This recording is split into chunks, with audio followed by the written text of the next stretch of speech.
أو أشد قسوة وإن من الحجارة لما يتفجر منه الأنهار وإن منها لما يشقق فيخرج منه الماء وإن منها لما يهبط من خشية الله وما الله بغافل عما تعملون۔ پھر اس کے بعد تمہارے دل پتھر جیسے بلکہ اس سے بھی زیادہ سخت ہو گئے۔ بعض پتھروں سے تو نہریں بہہ نکلتی ہیں اور بعض پھٹ جاتے ہیں اور ان سے پانی نکل آتا ہے، اور بعض اللہ تعالیٰ کے ڈر سے گر گر پڑتے ہیں، اور تم اللہ تعالیٰ کو اپنے اعمال سے غافل نہ جانا۔ یعنی بعض مرتبہ تو پتھروں سے چشمے نکل آتے ہیں، جیسا کہ بنی اسرائیل خود دیکھ چکے تھے کہ کس طرح ایک سنلاخ چٹان سے پانی کے چشمے بہہ پڑے تھے، اور بعض اوقات بھاری مقدار میں تو پانی نہیں نکلتا مگر پتھر شک ہو کر تھوڑا بہت پانی نکال دیتا ہے، اور کچھ پتھر اللہ کے خوف سے لڑک بھی پڑتے ہیں مگر ان کے دل ایسے سخت ہیں کہ ذرا نہیں بسیجتے۔ کسی زمانے میں یہ بات کچھ لوگوں کی سمجھ میں نہیں آتی تھی کہ پتھر جیسی بیجان چیز میں خوف کا کیا تصور ہو سکتا ہے، لیکن قرآن کریم نے کئی جگہوں پر یہ حقیقت واضح فرمائی کہ جن چیزوں کو ہم بظاہر بے جان یا بے شعور سمجھتے ہیں ان میں بھی کچھ نہ کچھ شعور موجود ہے۔ مثلا دیکھیے سورہ بنی اسرائیل 17-44 اور سورہ احزاب 33-72۔ لہٰذا اگر اللہ تعالیٰ یہ فرما رہا ہے کہ کچھ پتھر اللہ کے خوف سے لڑک جاتے ہیں تو اس میں کوئی تعجب کی بات نہیں۔ آج تو سائنس بھی رفتہ رفتہ اس نتیجے پر پہنچ رہی ہے کہ جمادات میں بھی نمو اور شعور کی کچھ نہ کچھ صلاحیت موجود ہے۔ أفتطمعون أن يؤمنوا لكم وقد كان فريق منهم يسمعون كلام الله ثم يحرفونه من بعد ما عقلوه وهم يعلمون۔ مسلمانوں، کیا تمہاری خواہش ہے کہ یہ لوگ ایماندار بن جائیں حالانکہ ان میں ایسے لوگ بھی جو کلام اللہ کو سن کر عقل و علم والے ہوتے ہوئے پھر بھی بدل ڈالا کرتے ہیں۔ وَإِذَا لَقُوا الَّذِينَ آمَنُوا قَالُوا آمَنَّا وَإِذَا خَلَا بَعْضُهُمْ إِلَى بَعْضٍ قَالُوا أَتُحَدِّثُونَهُم بِمَا فَتَحَ اللَّهُ عَلَيْكُمْ لِيُحَاجُّوكُم بِهِ عِندَ رَبِّكُمْ أَفَلَا تَعْقِلُونَ۔ جب ایمان والوں سے ملتے ہیں تو اپنی ایمانداری ظاہر کرتے ہیں، اور جب آپس میں ملتے ہیں تو کہتے ہیں کہ مسلمانوں کو کیوں وہ باتیں پہنچاتے ہو جو اللہ تعالیٰ نے تمہیں سکھائی ہیں؟ کیا جانتے نہیں کہ یہ تو اللہ تعالیٰ کے پاس تم پر ان کی حجت ہو جائے گی؟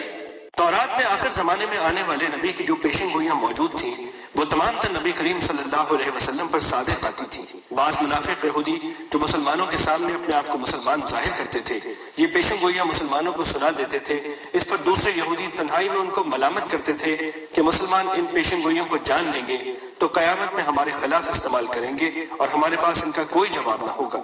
ظاہر ہے کہ یہ انتہائی بے وقوفی کی بات تھی، کیونکہ اگر مسلمانوں سے یہ پیشن گوئیاں چھپا بھی لی جائیں تو اللہ سے تو نہیں چھپ سکتی۔ أَوَلَا يَعْلَمُونَ أَنَّ اللَّهَ يَعْلَمُ مَا يُسِرُّونَ وَمَا يُعْلِنُونَ۔ کیا یہ نہیں جانتے کہ اللہ تعالیٰ ان کی پوشیدگی اور ظاہرداری سب کو جانتا ہے؟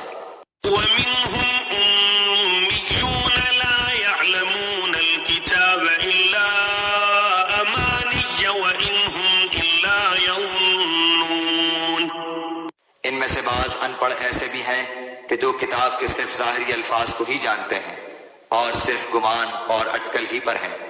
فَوَيْلٌ لِّلَّذِينَ يَكْتُبُونَ الْكِتَابَ بِأَيْدِيهِمْ ثُمَّ يَقُولُونَ هَٰذَا مِنْ عِندِ اللَّهِ لِيَشْتَرُوا بِهِ ثَمَنًا قَلِيلًا فَوَيْلٌ لَّهُم مِّمَّا كَتَبَتْ أَيْدِيهِمْ وَوَيْلٌ لَّهُم مِّمَّا يَكْسِبُونَ۔ ان لوگوں کے لیے ویل ہے جو اپنے ہاتھوں کی لکھی ہوئی کتاب کو اللہ تعالیٰ کی طرف کی کہتے ہیں اور اس طرح دنیا کماتے ہیں۔ ان کے ہاتھوں کی لکھائی کو اور ان کی کمائی کو ویل، ہلاکت اور افسوس ہے۔ یہاں قرآن کریم نے ترتیب یہ رکھی کہ پہلے ان یہودی علماء کا ذکر فرمایا ہے جو تورات میں جان بوجھ کر رد و بدل کرتے تھے، پھر ان ان پڑھ یہودیوں کا جنہیں تورات کا علم تو تھا نہیں مگر انہیں مذکورہ بالا علماء نے ان جھوٹی آرزوؤں میں مبتلا کر رکھا تھا کہ سارے یہودی اللہ کے لاڈلے ہیں اور وہ ہر صورت جنت میں جائیں گے۔ ان کا سارا علم اسی قسم کے گمانوں پر مشتمل تھا۔ چونکہ ان کے اس گمان کی بنیادی وجہ علماء کی تحریفات تھی، اس لیے آیت 86 میں ان کی تباہی کا خاص طور پر ذکر فرما دیا گیا ہے۔ وقالوا لن تمسنا النار إلا أياما معدودة قل أتخذتم عند الله عهدا فلن يخلف الله عهده أم تقولون على الله ما لا تعلمون۔ یہ لوگ کہتے ہیں کہ ہم تو صرف چند روز جہنم میں رہیں گے۔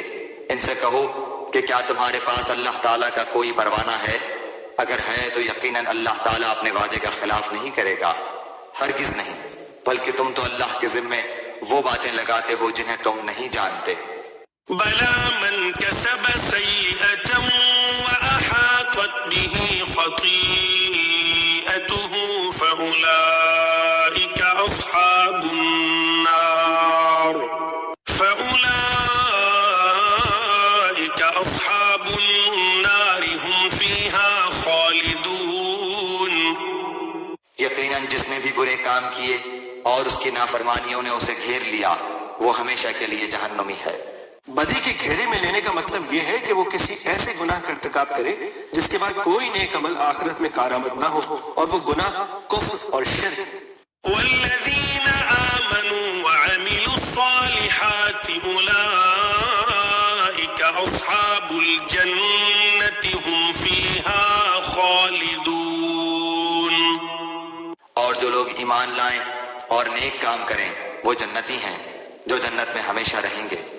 وَإِذْ أَخَذْنَا مِيثَاقَ بَنِي إِسْرَائِيلَ لَا تَعْبُدُونَ إِلَّا اللَّهَ وَبِالْوَالِدَيْنِ إِحْسَانًا وَذِي الْقُرْبَى وَالْيَتَامَى وَالْمَسَاكِينِ وَقُولُوا لِلنَّاسِ حُسْنًا وَأَقِيمُوا الصَّلَاةَ وَآتُوا الزَّكَاةَ ثُمَّ تَوَلَّيْتُمْ إِلَّا قَلِيلًا مِّنكُمْ وَأَنتُم مُّعْرِضُونَ۔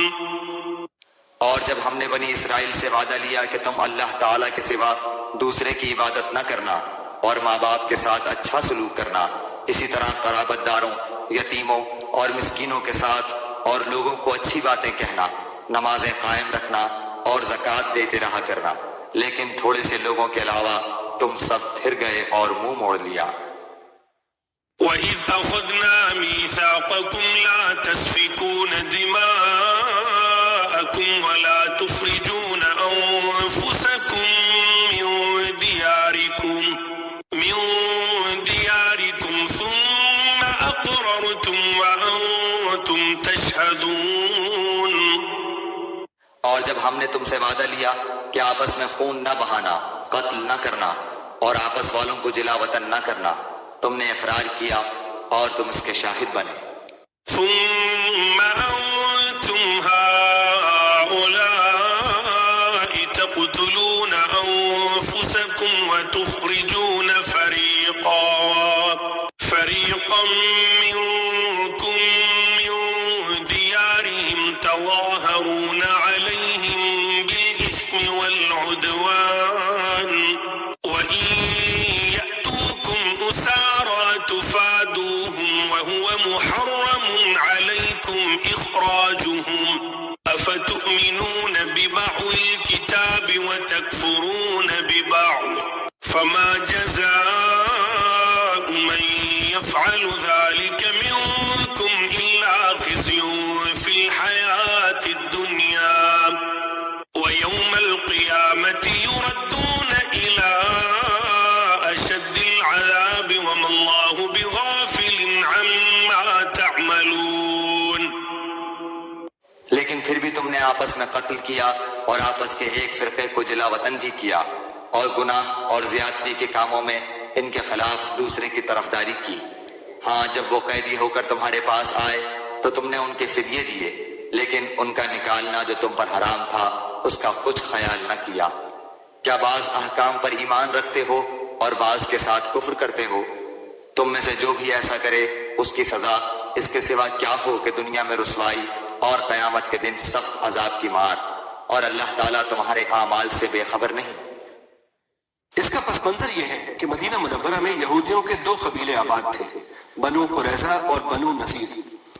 دوسری طرف بت پرستوں کے بھی 2 قبیلے تھے، اوس اور خزرج۔ قریظہ کی دوستی اوس قبیلے سے تھی اور بنو نذیر کی خزرج سے۔ جب اوس اور خزرج میں لڑائی ہوتی تو قریظہ اوس کا ساتھ دیتے اور بنو نذیر خزرج کا۔ نتیجہ یہ کہ یہودیوں کے دونوں قبیلے بالواسطہ ایک دوسرے کے مد مقابل آ جاتے، اور ان لڑائیوں میں جہاں اوس اور خزرج کے آدمی مارے جاتے وہاں قریظہ اور نذیر کے یہودی بھی قتل ہوتے یا اپنے گھروں سے نکلنے پر مجبور ہوتے۔ اس طرح اگرچہ بنو قریظہ اور بنو نذیر دونوں قبیلے یہودی تھے، مگر وہ ایک دوسرے کے دشمنوں کی امداد کر کے آپس میں ایک دوسرے کے قتل اور خامہ بربادی میں حصے دار ہوتے تھے۔ ہاں، اگر کوئی یہودی دشمن کے ہاتھوں قید ہو جاتا تو وہ سب مل کر اس کا فدیہ ادا کرتے اور اسے چھڑا لیتے، جس کی وجہ یہ بیان کرتے تھے کہ ہمیں تورات نے حکم دیا ہے کہ اگر کوئی یہودی دشمن کی قید میں چلا جائے تو اسے چھڑائیں۔ قرآن کریم فرماتا ہے کہ جس تورات نے یہ حکم دیا ہے اسی نے یہ حکم بھی تو دیا تھا کہ نہ ایک دوسرے کو قتل کرنا، نہ ایک دوسرے کو گھر سے نکالنا۔ ان احکام کو تو تم نے چھوڑ دیا اور صرف فدیے کے حکم پر عمل کر لیا۔ أولئك الذين اشتروا الحياة الدنيا بالآخرة فلا يخفف عنهم العذاب ولا هم ينصرون۔ یہ وہ لوگ ہیں جنہوں نے دنیا کی زندگی کو آخرت کے بدلے خرید لیا ہے، ان کے نہ تو عذاب ہلکے ہوں گے اور نہ ان کی مدد کی جائے گی۔